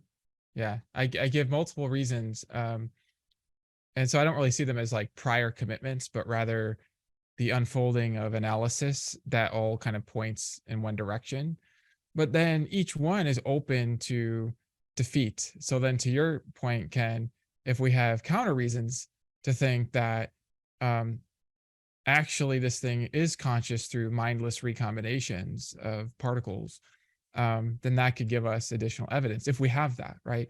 But I was actually thinking of another analogy that could kind of help us to get some clarity as well, which is, so imagine if there are these different computer screens, and some of the computer screens show movies on them that we understand to be generated by prior thoughtful reflections of the characters to generate those movies. So we understand that because we have inside knowledge to ourselves and to how movies are produced, right? And then let's say that somebody is looking at a particular set of pixels on a screen, and they say, you know what, I don't think that consciousness could be belong to these pixels, because I've got a philosophical reason that these pixels are just too unlike hopes and dreams, for there to be consciousness. And then somebody says, well, we don't know, maybe it could, and so let's keep twiddling with the hardware on this. And so then they're just kind of, twiddling around with the hardware, and they get it to a station. It like flips it to a station, and then all of a sudden there's a movie playing from the pixels, right? Now, in this analogy, what I would infer in this analogy is that not that those pixels suddenly became conscious and started having hopes and dreams, but rather, going back to the receiver analogy, you've just got the physical stuff hooked up in the right way to laws of receiving information, so that now we can get a display of a movie that's ultimately formed out of consciousness. And of course, it's going to be a matter of debate, which analogy describes the actual situation. But I think you kind of see where I'm going. Like, in my view, the situation is, I'm aware of myself having hopes and dreams and feelings. And it's not just that, Ken, it's not just that I think this is so categorically different from molecules, therefore you can't bridge the category divide. It's not just that. It's that I talk about this materials problem, which is you need the certain kind of material to produce consciousness. And I'm not in the dark about that material. I'm aware of myself having thoughts and feelings. I would argue from the first person. Similarly, I think we don't have to speculate about whether movies come from conscious beings who direct the movies. We have a inside knowledge of where the movies come from. So if we saw a TV screen and all of a sudden the pixels start displaying a movie, I don't think, in my view, that we would have to infer that the pixels are now conscious. What I would infer is that the pixels are representing consciousness behind the scenes. And so, I don't know. I mean, I think that I just putting all my cards on the table think that yes, even if we molecule for molecule build a brain and then the brain starts acting alive, I'm still going to think this is like getting the pixels to now all of a sudden display a movie.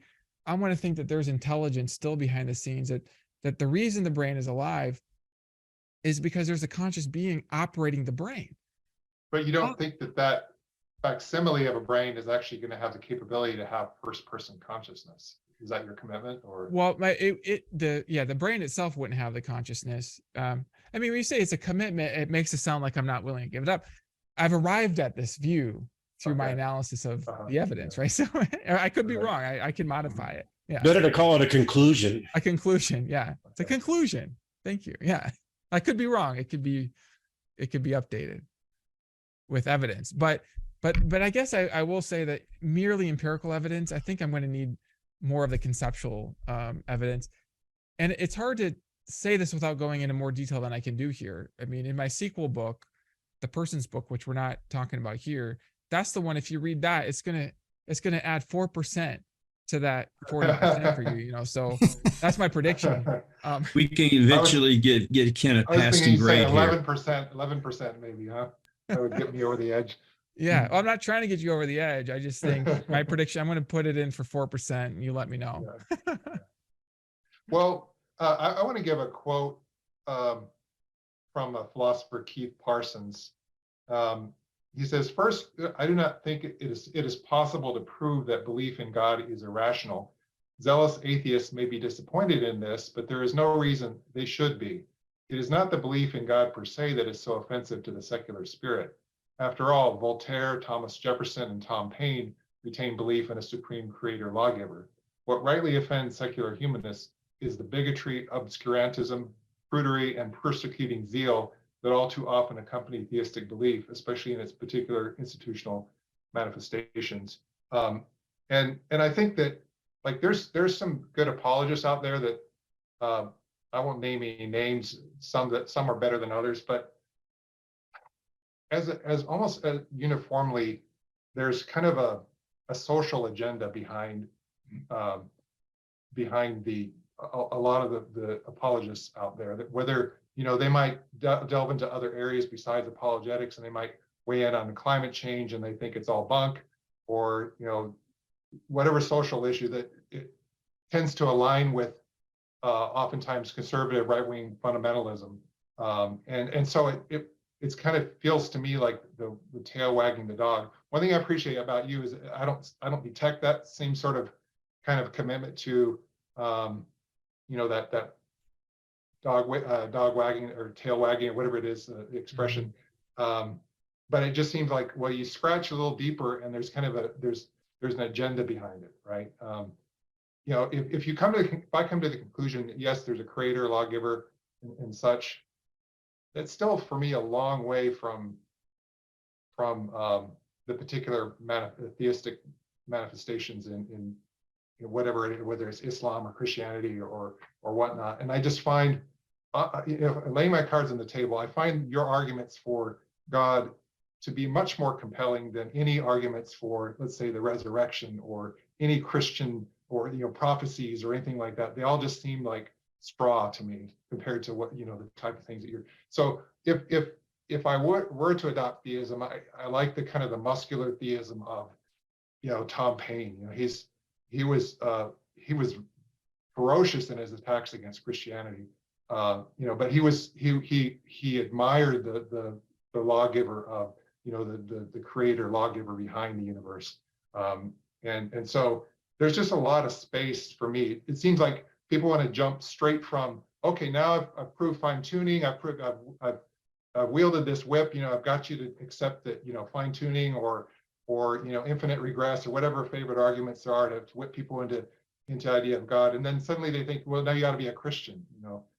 That just, I just want to emphasize just how wide of a gap there is between the one and the other. Hey, Ken, a long time ago, you made an observation that as I reflected over it, I thought, man, Ken's absolutely right on this. But deism, you said, can be or often is kind of a journey or stopping point either direction, for atheists Right. becoming Christians or for Christians becoming atheists. That seems to be they don't camp out there forever, but it seems to be a transitional spot at least at least.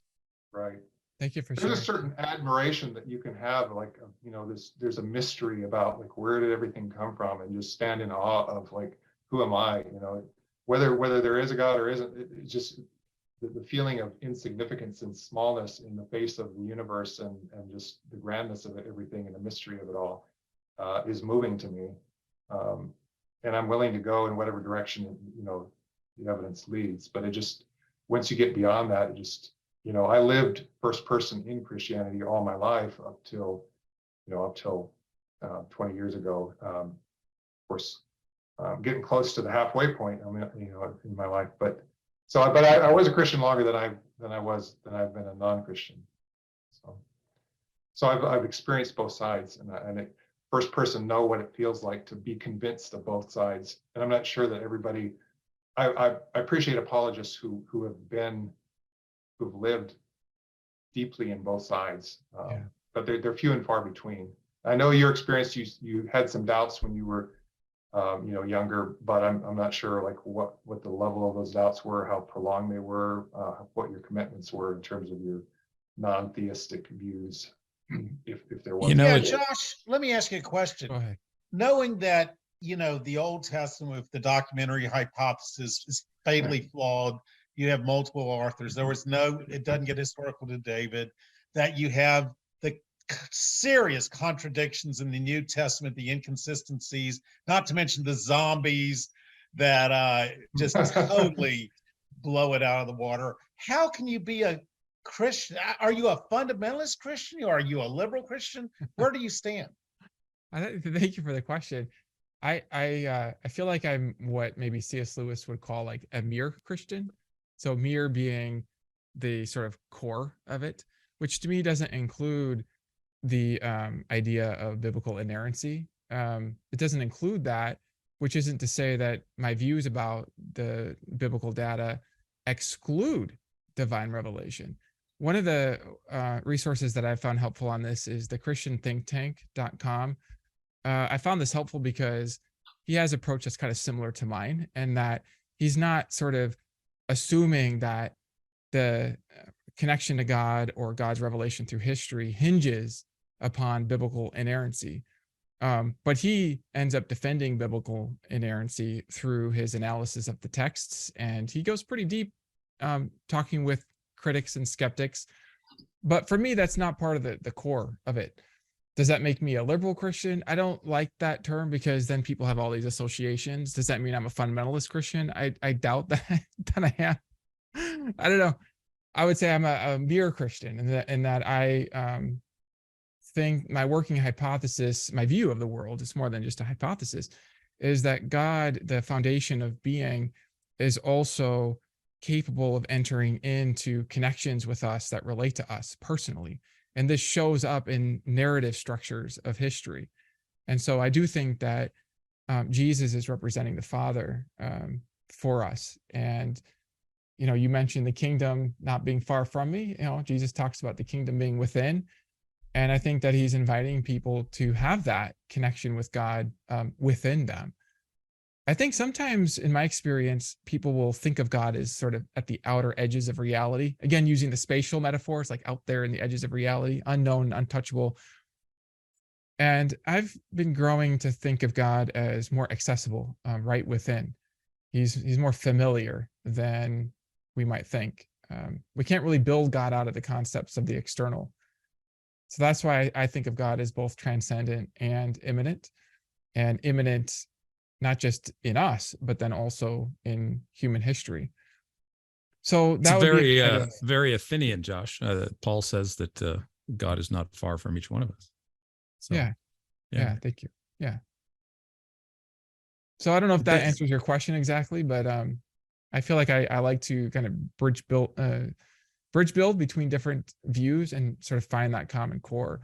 And let me just say this, like, I'm not afraid to just kind of lay out what my cards are, to share what my commitments are. One of my commitments is to have a kind of core understanding of things without necessarily getting tripped up over different ways of unpacking that. Maybe because I'm less interested in that. There's value in that, but I feel like if I can understand things at the core, at the most fundamental level, that will give me power to understand things at more peripheral levels. Well, Yeah, I know, well, Josh, you know- we talked on the podcast about the way in which God communicates to us. To your point, what you're saying here, that you made the analogy that you hear the sounds of what I'm saying, but I'm not sound. There's more to me than sound. Yes. And when God communicates to us, we get caught up in definitions and categories and forget that God is not the means by which he communicates to us. There you He's go. much Yes. he's much more than the categories that we create for ourselves or for other people. And I think a lot of times, and this gets back to what we were saying much earlier about having a more simpler view of ontology or reality, that we tend to allow the categories or the methods to be the way in which we have to hear God. Instead we forget that God is totally other, but that he's also relatable, but in the sense that we don't want to make idols out of how we interpret our exegesis, our metaphysics, our ontology, that all of these are means and ways by which God communicates to us. But ultimately, God is wholly other as he's communicating to us. He's not the means by which he's communicating to us. He's condescending to our understanding.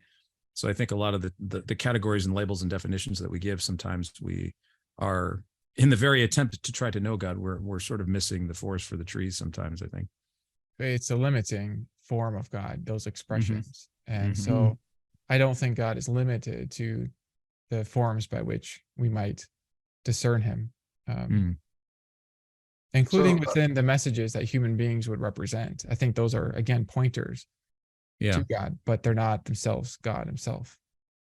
What I want to do, because we're almost out of time, I want to come back and if you could have some final comments for us in just a minute, and maybe some advice for the Christians and some advice for the atheists in the club. Josh, I'm going to ask you to kind of be ready for that and hold on. But I did want to take just a second before we close out that to talk about what we have coming up. It's a couple of announcements. First of all, if you've enjoyed this conversation, our own Daniel Ray has recorded 2 podcasts with Josh on Apologetics Profile. Our podcast, you can get that at apologeticsprofile.com, or you can just go to our ministry website, watchman.org, and every Monday morning, the new episode's right there. You just tap to play it. And did you want to take just 30 seconds or so, Daniel, and say, what was that conversation like? I haven't got to hear it yet. So I hope to listen to it before you guys, but I haven't heard it. So I told Josh, in light of the book club, I said, let's just make this bonus material, stuff that's not in the book, your own personal human experience and what we're talking about. And somehow, and I blame myself for this, we got on the topic of a dragon at the end of Josh's conceptual bridge. So a lot of wonderful stuff. Josh was very candid about his own personal struggles and what he's been through. And one question that didn't come up tonight, the problem of evil. We have an entire episode, part 2, that gets into the problem of evil. I was very surprised. Yeah, the dragon. So I had one of my most fun conversations I've had with a professional philosopher on Apologetics Profile. That was my question that I didn't get to. I wanted to talk about on chapter 13. You came back around to should evil increase since God may have a possible good out of that problem of evil? But anyway, maybe that's covered in the podcast. We have also up online now at atheistchristianbookclub.com. We've caught up on all the videos. So we have Mark Lanier from December, the lawyer. We talked about atheism on trial. We've got Dr. Julian Baghini's book on atheism, a very short introduction. That's from January. That's up now. We've got Fuzz Rana's book, Humans 2.0 on transhumanism. We've also got, we talked about earlier, our discussion of transcendent man with Ray Kurzweil. That's there. That's fascinating. We also have Luke Barnes from 2 months ago. A Fortunate Universe, and then Graham Oppie. And I think Josh, did you say you got to watch that particular discussion? Yeah. And we were surprised that you guys were good friends. And did he get to review maybe the galleys or maybe a manuscript of your book before it went public? The publisher sent him a copy. He gave me some very helpful comments, and then which I loved, and I integrated all of his comments into the book. Well, that's our second time to have him, Graham, and man, he is delightful. Everybody loves him, and so I want to talk about though next month. So we're going to be July 6th, the first Thursday at 7 p.m. Central Time, and we're going to be talking. This is for the second time. Back 5 years ago, we had David Fitzgerald. David Fitzgerald is written a book called Jesus, Mything in Action. It's volume 1. There's multiple volumes of this, come to find out. We're only going to deal with volume 1, and we're going to have only 1 or 2 focused chapters in the book that we're really going to be looking at. So David Fitzgerald, in addition to the serving on the board of San Francisco Atheists and for the Center for Inquiry, he's also been the director, co-founder of both the world's first atheist film festival and Evolution Palooza. And so San Francisco's oldest annual Darwin Day celebration. So in addition, he's an author, a historical researcher who has been actively investigating the historical Jesus question for over 18 years. He has a degree in history and was an associate member of the Committee for the Scientific Examination of Religion. He lectures around the world at universities, churches, and national secular events. He also speaks to religious groups. David's book that we'll be talking about, Mything in Action, Jesus Mything in Action, Volume 1, is the follow-up book to the one that we looked at 5 years ago. It's a much smaller book called Nailed, 10 Christian Myths That Showed Jesus Never Existed at All. And he also has contributed the newest addition to his series, The Complete Heretic's Guide to Western Religion. And if you've only got part of the collection, you definitely want to get the complete collection of The Heretic's Guide to Western Religion. And I know this is controversial, even with some of the atheists. Some of our atheists are mythicists, some are not, but I think it is an important book. And David Fitzgerald, 5 years ago when we had him, was delightful and very informative. So I want to encourage you to get the book, and there'll be more information, links to where you can get it, Amazon, etc. There's also an Audible edition of the book as well, and that's July 6th at 7 p.m. And let's see what we have next. I wanted Daniel to give us a real short preview of what the summer looks like after David Fitzgerald. Yes, talked to Gary today, and we are having Gary Habermas for August, talking about his book, The Historical Jesus. Gary will be joining us live for that in August. And then in September, I just solidified this gentleman today. I don't know if you know him, Alex Rosenberg, The Atheist Guide to Reality. We have Alex tentatively penciled in for September. Alex has debated Bill Craig. He is an illimitivist, I believe. But The Atheist Guide to Reality is what we'll be talking about. He is a professor at Duke University, a professor of philosophy. That will be our September club. And then in November, we have something possibly in the works with Tim McGrew joining us live, along with perhaps, we don't know yet, trying to work out the logistics of having Justin Scheiber from Relay Theology join us as well to have a atheist and a Christian live with us in November. So at least we have the summer coming up. It looks like we're trying to do that where we have it here in Texas as a get-together group, as well as streaming, if we can work out all the logistics of that. Yeah. So Gary Habermas in August and Alex Rosenberg in September. Great. So, hey, Josh, do you have any final words of wisdom for us, or comments or advice for those of us who are believers and the non-believers in the group? Well, mainly just thank you. This has been so much fun, and seeing the kind of style of this conversation and the way in which you guys all interact with each other in a kind of playful and respectful way. I was catching up on the comments in the sidebar, and I feel like if I had any advice, it would just be keep doing what you guys are doing, because it's a beautiful thing. And in my experience, when people come together from different perspectives and they interact in that respectful way, that's when there's the most growth. There's some studies about how philosophers change their views. And one of the studies is about philosophers of religion and how they will change their views.